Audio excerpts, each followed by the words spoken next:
अब हम पढ़ने जा रहे हैं उत्तराखंड में कुछ पहाड़ों के विषय में। लिखा है कि उत्तराखंड में पहाड़ों के बीच में एक ऐसी ही जगह है। सबसे पहले तो ये याद रख लो कि पथरीली एरिया कहाँ पर है? उत्तराखंड में है, जिसकी राजधानी कहाँ है? देहरादून में है। तो बताओ कि राष्ट्रीय वन सर्वेक्षण कहाँ पर है? देहरादून में है। तो उत्तराखंड में पहाड़ों के बीच में एक ऐसी जगह है जहाँ फूल ही फूल है। क्या है? इसलिए फूलों के घाटी, इसे हम फूलों की घाटी या चमेली की घाटी भी कहते हैं। ठीक है, फूलों ही फूल है और इसलिए इसको हम फूलों की घाटी कहते हैं। झाड़ियों में, कहाँ पर? झाड़ी समझते हो ना? क्या समझते हो? छोटे छोटे पेड़ पौधे, कटीली सब जो होता है, कटीली वाला रोड के अगल बगल में या बड़े बड़े पेड़ के नीचे में जो होता है उसको झाड़ी बनाता है। झाड़ियों में लगे लाल फूल नजर आते हैं। ठीक है, और तो कहीं पत्थरों के बीच सफेद फूल नजर आते हैं, लेकिन फूल ही फूल नजर आते हैं, कहीं लाल तो कहीं सफेद। तो क्वेश्चन को समझो, क्वेश्चन समझा रहे हैं। उत्तराखंड के पहाड़ों के बीच में, कहां पर? उत्तराखंड के पहाड़ों के बीच में एक ऐसी जगह है। उत्तराखंड के पहाड़ों के बीच में एक ऐसी जगह है जहां केवल फूल ही फूल है। बात समझ में आया या नहीं आया?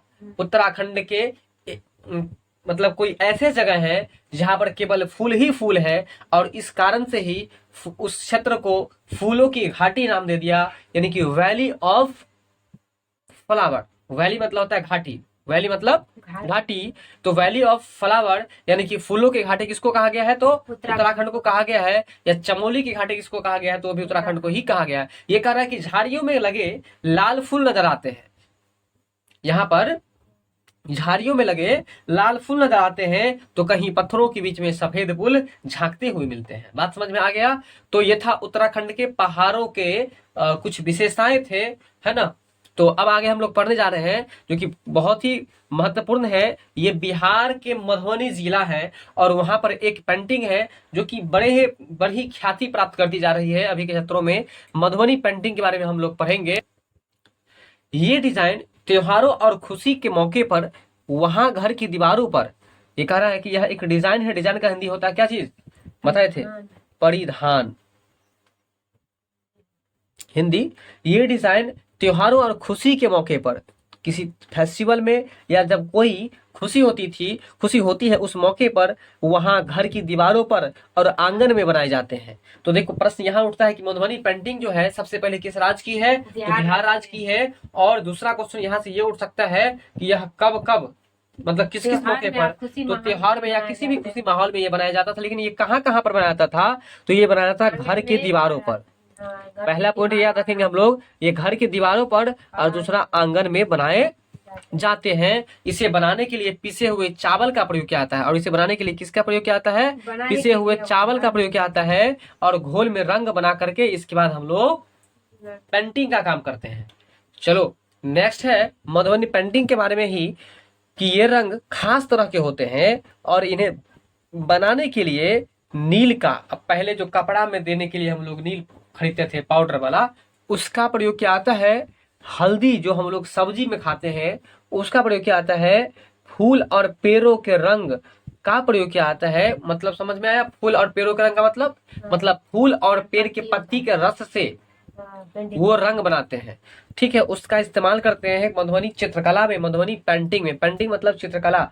अच्छा आगे चलो, चित्रों में इंसान का चित्र बनाते हैं। किसका? इंसान। ये तो पहले से ही पता होगा क्योंकि राम लक्ष्मण का अक्सर देखते होंगे, राम लक्ष्मण सीता का इंसान का चित्र बनता है। अच्छा, जानवर का बनता है, पेड़ का बनता है, फूल का बनता है, पक्षी का, मछली का, और इस तरह से अन्य कई जीव जंतुओं के चित्र बनाए जाते हैं। तो एक बार फटाफट से बताओगे कि मधुबनी पेंटिंग की क्या विशेषताएं हैं, वह किस राज्य में प्रचलित है और इसमें किस किस तरह के रंगों का प्रयोग करते हैं?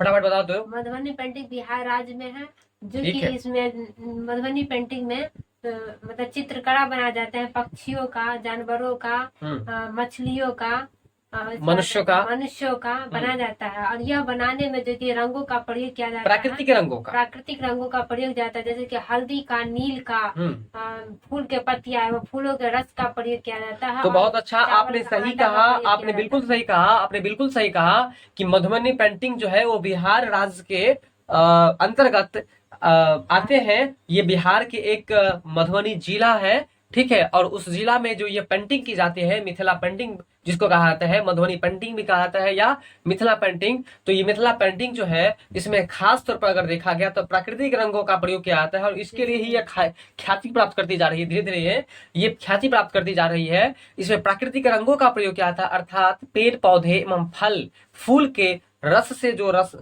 निकलता है उसका प्रयोग रंग के रूप में किया जाता है। और इसके साथ साथ में चावल जो होता है, चावल को पीसकर रंग बनाते हैं और उसका प्रयोग उसमें किया जाता है। क्लियर है। फिर ये बता रहा है कि इसमें हल्दी और हल्दी के अलावा नील ये सब का भी यूज किया जाता है रंग के रूप में। ठीक है, बात समझ में आ गया होगा। फिर आगे हम लोग पढ़ेंगे। अब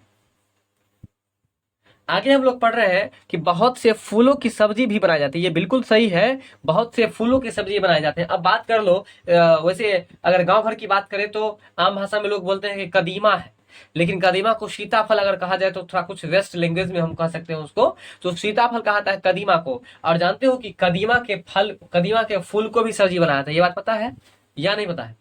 पता है ना। उसी तरह से बहुत सारे ऐसे मतलब जैसे कि फूल गोभी हुआ, गोभी एक फूल ही हुआ, बात समझ में आ रहा है। तो बहुत सारे ऐसे पेड़ पौधे हैं जिसके फूल का सब्जी भी बनाया जाता है। फिर आगे हम लोग पढ़ रहे हैं यूपी के बारे में और उत्तर प्रदेश में रहने वाली फिरोजा और नीलिमा। कहाँ की? फिरोजा कहाँ की रहने वाली है? उत्तर प्रदेश की। और एक है नीलिमा, वो भी तुमको उत्तर प्रदेश की रहने वाली है। कचनार के फूलों में सब्जी बहुत पसंद है उनको, कचनार के फूलों की सब्जी उन्हें बहुत पसंद है। किसकी फूल? नीलिमा और फिरोजा को कचनार के सब मतलब देखो प्रश्न ये उठता है कि नीलिमा जो थी वो कहाँ की थी? तो उत्तर प्रदेश, तो ये उत्तर प्रदेश की थी, पहला पॉइंट। दूसरा पॉइंट वही आ गया कि फिरोजा कहाँ की थी? उत्तर प्रदेश। अब देखो फिरोजा को आसानी से याद रख सकते हैं हम लोग। उत्तर प्रदेश का शॉर्ट फॉर्म क्या होता है? यूपी होता है। यूपी को मान लो ऊप लिखा हुआ है, ऊप से ऊपर समझ लो या उत्तर से ऊपर समझ लो।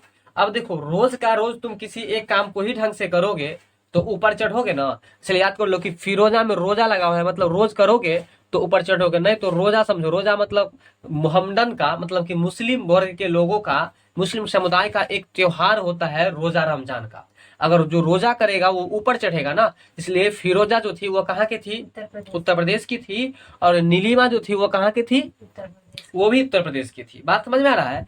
नीलिमा और फिरोजा दोनों जो थी उत्तर प्रदेश की थी। और इसके बाद लिखा है कि इन्हें एक फूल की सब्जी बहुत पसंद है। तो बता दो फटाफट से कि वो फूल का नाम क्या है? कचनार। जी हाँ, तो आपने बिल्कुल सही कहा कि कचनार का जो फूल है उसका सब्जी बना करके वो खाती है। और ऐसे मान लो कि सब्जी बना करके खाता है कौच का। किसका? कौच, जिसको हम लोग कौच का कचरी का बोलते हैं।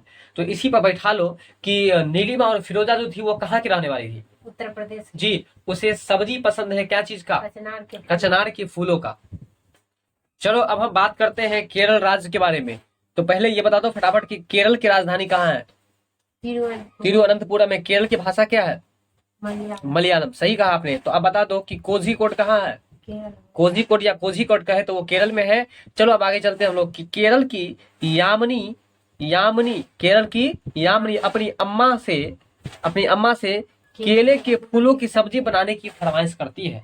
अब देखो केरल की यामिनी अपने अम्मा से केला के फूल की सब्जी बनवाने की फरमाइश करती है। मतलब कि क्वेश्चन यहाँ से ये रह सकता है कि केला का फूल का सब्जी किस राज्य में बनाए जाते हैं? केले की फूल की सब्जी केरल में। देखो के से केला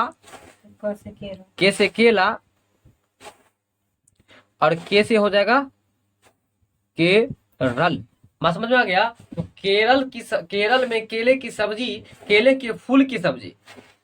फूल की सब्जी जो बनाई जाती है, केला के फूल की सब्जी तो हम लोग भी खाते हैं, नहीं जाता है उसको हम लोग।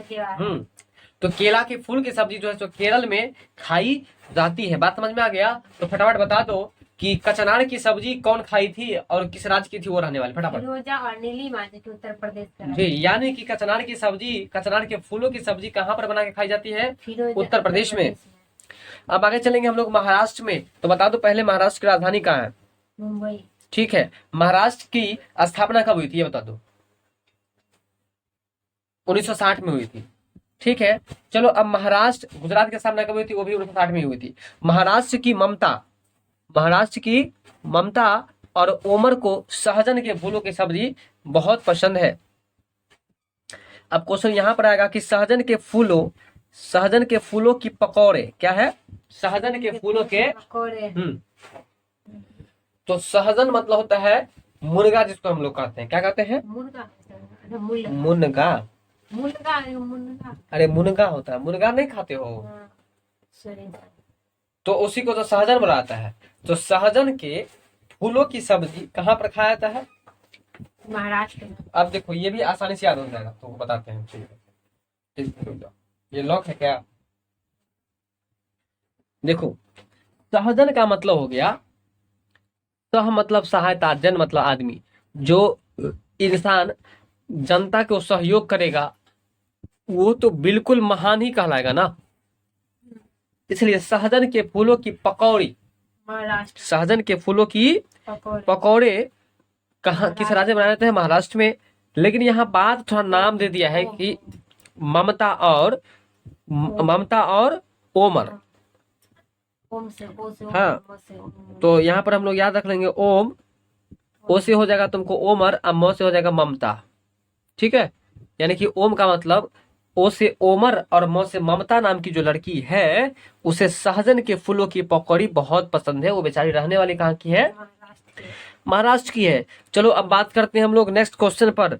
बहुत से फूलों जैसे कि गुलदावड़ी, बहुत से फूलों जैसे कि गुलदावड़ी, जैसे कि जीनिया, जैसे कि गुलदावड़ी और जैसे कि जीनिया से रंग बनाए जाते हैं, और उन रंगों से कपड़े भी रंगे जाते हैं। तो कपड़े जो रंगे जाते हैं वो किस रंग से? गुलदावड़ी से और जीनिया से। क्या क्या चीज से? देखो जब गुल जो है एक नशा पदार्थ है, और जब गुल खाएगा तो वह कैसे नाचने लगेगा पता है? जैसे लगेगा कि जीन सवार हो गया उसको। इसलिए याद कर लो, दो तरह के फूल है, दो तरह के रंग है। ठीक है, बहुत से फूल जैसे कि गुलदावड़ी फूल और जीनिया फूल, इस दोनों फूल से रंग बनाए जाते हैं, और उस रंगों का प्रयोग कपड़े रंगने के लिए किया जाता है। बात समझ में आया? गुलदावड़ी और दूसरा क्या बोले? जीनिया। क्या बोले? गुलदावड़ी और दूसरा जीनिया, इससे रंग बनाए जाते हैं और उन रंगों से कपड़े रंगे जाते हैं। क्लियर है? तो अभी जो हम फिर पढ़ने जा रहे हैं वो दादी माँ के नुस्खा के बारे में पढ़ने जा रहे हैं। दादी माँ का नुस्खा, नुस्खा मतलब ट्रीटमेंट, मतलब उपचार। तो दादी माँ क्या नुस्खा बता रही है, हम लोग बड़ा गौर से देखेंगे। क्या बता रही है? कि बता रही है कि गुलाब जल और ग्लिसरीन बराबर मात्रा में, मतलब गुलाब जल जितना लेंगे उतना ही हम लोग ग्लिसरीन भी लेंगे, और शीशी भर के, मतलब कि एक कांच की शीशी को हम लोग भर लेंगे, इसमें कुछ बूंदे नींबू का डालेंगे। मतलब नींबू जो लेमन जो होता है ना, लेमन को काट कर उसका रस उसमें हम डालेंगे। किसमें? थोड़ा फटाफट बताओ, तेजी में बताओ, थोड़ा खड़े हो जाओ, लग रहा है तो। जो शीशी में भरे हुए उसमें। ठीक है, तो हम लोग उसमें डालेंगे, यानी कि गुलाब जल और ग्लिसरीन में हम थोड़ा सा गुलाब जल डालते हैं, और यदि उसको मिलाकर इसका इस्तेमाल सर्दी में त्वचा पर लगाने के लिए करते हैं तो त्वचा इससे कभी भी नहीं फटेगी। क्लियर है? बात समझ में आ गया होगा। आगे लिखा है गाजी खान अब कहाँ पर है? तो गाजी खान अब पाकिस्तान में है। अब देखो खान लगा हुआ है ना, सलमान खान, शाहरुख खान, है कि नहीं, मोहम्मद अली खान, खान जितना भी है समझो पाकिस्तान का ही खान है। बात समझ में आ गया? पाकिस्तान तो खान, इसलिए पाकिस्तान का ही गाजी खान अब कहाँ पर है? पाकिस्तान में है। इसके बाद गोबर और मिट्टी को मिलाने के बाद जमीन पर लिपाई किया, इससे मिट्टी में कीड़ा नहीं लगता। मिट्टी में क्या होता है? कीड़ा नहीं लगता है। और बताओ गोबर से लिपने में कौन सा कीड़ा मरता है? ट्यूबरक्लोसिस का, टीबी का, ये कल भी पढ़ाए थे ना, कि गोबर और मिट्टी को मिलाने के बाद जमीन पर लिपाई करते हैं हम लोग, इससे मिट्टी में कीड़ा नहीं लगता। इससे जो है ना मिट्टी में कीड़ा नहीं लगता है। बात समझ में आ गया? मतलब कि गोबर और मिट्टी को जब मिला देंगे ना तो इससे क्या होगा कि मिट्टी में कीड़ा नहीं लगेगा, गोबर में भागे रहेगा।